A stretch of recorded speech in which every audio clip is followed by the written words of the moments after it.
கர்த்தருடைய பரிசுத்த நாமத்திற்கு ஸ்தோத்திரம் உண்டாவதாக. கர்த்தராகிய இயேசு கிறிஸ்துவின் நாமத்தில் உங்களுக்கு கிருபையும் சமாதானமும் உண்டாவதாக. இந்த நாளுக்குரிய தியானத்திற்கான தேவ வார்த்தை யாத்ராகமம் அதிகாரம் 19 வசனம் 5. இப்பொழுது நீங்கள் என் வாக்கை உள்ளபடி கேட்டு என் உடன்படிக்கையை கைக்கொள்வீர்களானால் சகல ஜனங்களிலும் நீங்களே எனக்கு சொந்த சம்பத்தாயிருப்பீர்கள். பூமியெல்லாம் என்னுடையது. பிரியமானவர்களே, கர்த்தருடைய பிள்ளைகளாகிய நாம் கர்த்தருடைய வார்த்தைகளுக்கு கீழ்ப்படிந்து அவர் கட்டளைகளை கைக்கொண்டு வாழும்போது நாம் கர்த்தருடைய ஜனமாய் அவருடைய சம்பத்தாய் இருப்போம். யாத்ராகமம் 19 4 முதல் 6 வரை உள்ள வசனங்களில், நான் எகிப்தியருக்கு செய்ததையும் நான் உங்களை கழுகுகளுடைய செட்டைகளின் மேல் சுமந்து உங்களை என் அண்டையிலே சேர்த்து கொண்டதையும் நீங்கள் கண்டிருக்கிறீர்கள். இப்பொழுது நீங்கள் என் வாக்கை உள்ளபடி கேட்டு என் உடன்படிக்கையை கைக்கொள்வீர்களானால் சகல ஜனங்களிலும் நீங்களே எனக்கு சொந்த சம்பத்தாயிருப்பீர்கள். பூமியெல்லாம் என்னுடையது. நீங்கள் எனக்கு ஆசாரிய ராஜ்யமும் பரிசுத்த ஜாதியுமாய் இருப்பீர்கள் என்று நீ இஸ்ரவேல் புத்திரரோடே சொல்ல வேண்டிய வார்த்தைகள் என்றார் என்று சொல்லப்பட்டுள்ளது.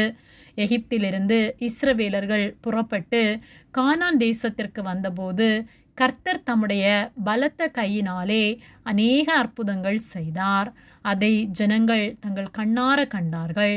கழுகுகள் தங்கள் செட்டைகளின் மேல் தன்னுடைய குஞ்சுகளை சுமந்து செல்வது போல கர்த்தர் தம்முடைய ஜனத்தை தமது செட்டையின் மேல் சுமந்து தம்மண்டையில் சேர்த்து கொண்டார்.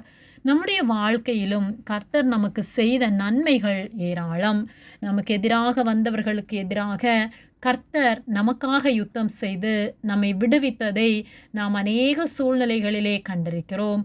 அப்படியாக நம்முடைய வாழ்க்கையிலே எப்பொழுதும் நம்மை கைவிடாமல் காத்து நடத்துகிற நம் கர்த்தரை ஒருபோதும் மறந்து போகாமல் அவருக்கு பிரியமுள்ளவர்களாய் அவர் கட்டளைகளை கைக்கொண்டு அவர் வாக்கை உள்ளபடி கேட்டு அவருடைய உடன்படிக்கைகளின்படி நாம் வாழ்வோமானால் கர்த்தர் நம்மோடு கூட இருந்து நம்மை ஆசீர்வதிப்பார்.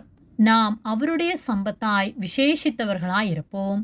யாத்ராகமம் 15:26 நீ உன் தேவனாகிய கர்த்தரின் சத்தத்தை கவனமாய் கேட்டு அவர் பார்வைக்கு செம்மையானவைகளை செய்து அவர் கட்டளைகளுக்கு செவி கொடுத்து அவருடைய நியமங்கள் யாவையும் கைக்கொண்டால் நான் எகிப்தியருக்கு வரப்பண்ணின வியாதிகளில் ஒன்றையும் உனக்கு வரப்பண்ணேன்.